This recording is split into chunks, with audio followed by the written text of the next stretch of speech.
અમદાવાદના સરખેજ રોડ પર વરસાદ બાદ પણ પાણી ભરાઈ રહેવાની પરિસ્થિતિ અને એ સમસ્યા યથાવત રહેતા સ્થાનિકો ભારે મુશ્કેલીમાં મુકાયા છે। મુખ્ય માર્ગો પર વરસાદી પાણી ભરાતાની સાથે જ વાહન ચાલકો અને રાહદારીઓની અવરજવર પર માઠી અસર પડી રહી છે। તંત્ર દ્વારા પાણીના નિકાલ માટે કોઈ પણ પ્રકારની યોગ્ય કામગીરી ન કરાતા સ્થાનિકોમાં ભારે આક્રોશ વ્યાપી ગયો છે। લોકો તાત્કાલિક ધોરણે વરસાદી પાણીનો નિકાલ કરવાની માંગ કરી રહ્યા છે અને તંત્રની કામગીરી સામે સવાલ કરે છે।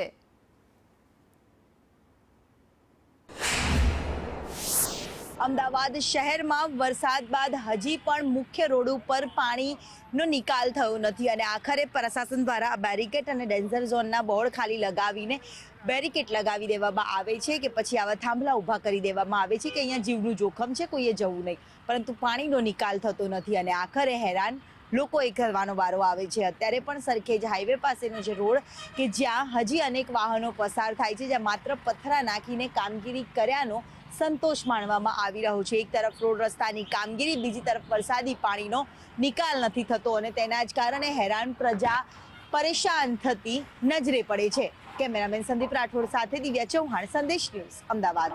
અમદાવાદ શહેરમાં વરસાદ બાદ કલાકો નહીં પરંતુ દિવસો બીતે તેમ છતાં વરસાદી પાણીનો નિકાલ છે તે થતો નથી અને આખરે લોકો હેરાન પરેશાન થતા નજરે પડે છે।